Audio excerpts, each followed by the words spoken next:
नमस्कार, मैं लालजी प्रसाद। कहते हैं हमारे जितने भी पर्व बनाए गए हैं उसके पीछे कोई ना कोई वैज्ञानिक कारण ज़रूर होता है।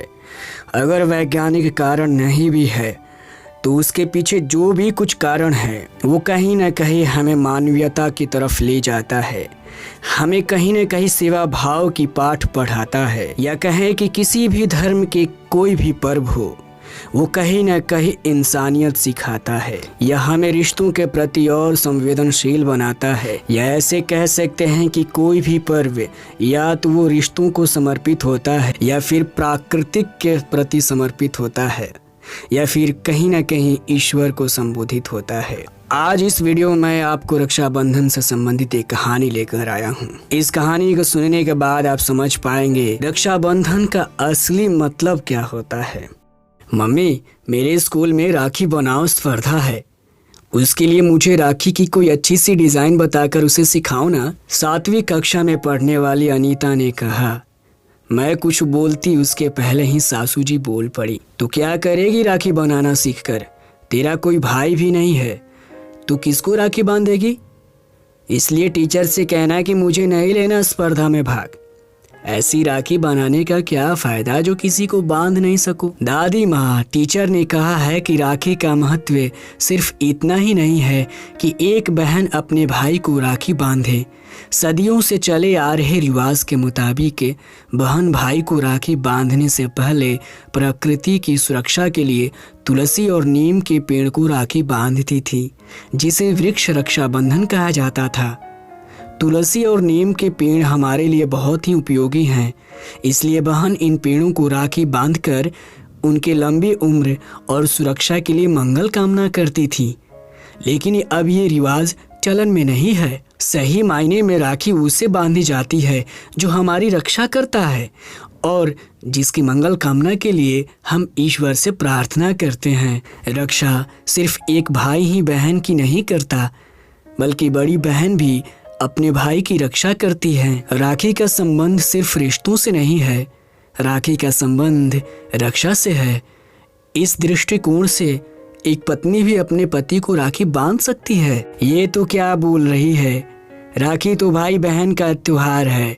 मैंने अपने बाल ऐसे ही धूप में सफ़ेद नहीं किए हैं, मैंने बहनों को ही अपने भाई को राखी बांधते देखा है।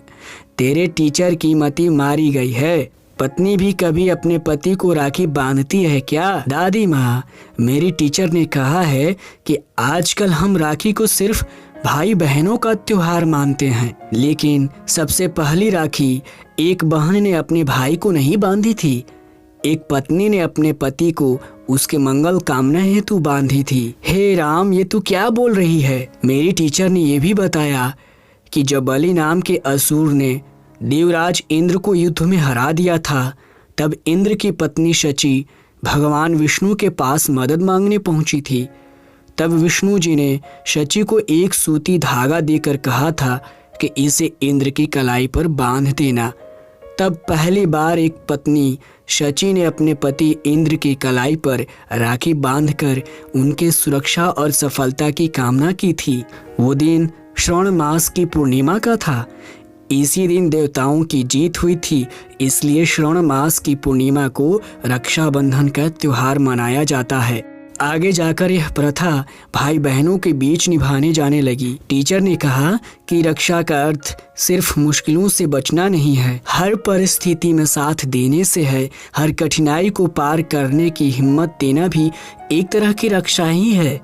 टीचर के ऐसा कहने पर जब मैंने टीचर से पूछा कि मैडम, क्या मैं मेरी दीदी को राखी बांध सकती हूँ, क्योंकि मेरी दीदी मेरी हर काम में मदद करती हैं, तब टीचर ने कहा हाँ, क्यों नहीं, तुम अपनी दीदी को राखी बांध सकती हो। इसलिए अब हर साल मैं दीदी को राखी बांधूंगी। तुम नए ज़माने के लोग, तुम्हारे मन को अच्छा लगे वही करते हो।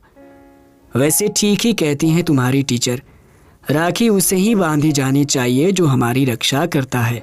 उम्मीद करता हूँ आप इस कहानी को पूरी तरह से सुने होंगे। तो मैं आपसे जानना चाहता हूँ कि इससे पहले आप रक्षाबंधन का अर्थ क्या जानते थे। कमेंट करके ज़रूर बताइए। और आपसे एक प्रार्थना है कि आप इस कहानी घर चैनल को सब्सक्राइब ज़रूर कर लीजिए, हमें सपोर्ट करिए और एक बार चैनल को विज़िट ज़रूर करिएगा, आपको अच्छा लगेगा। ऐसी बहुत सारी कहानियाँ हैं जो आपको पसंद आएंगी। धन्यवाद।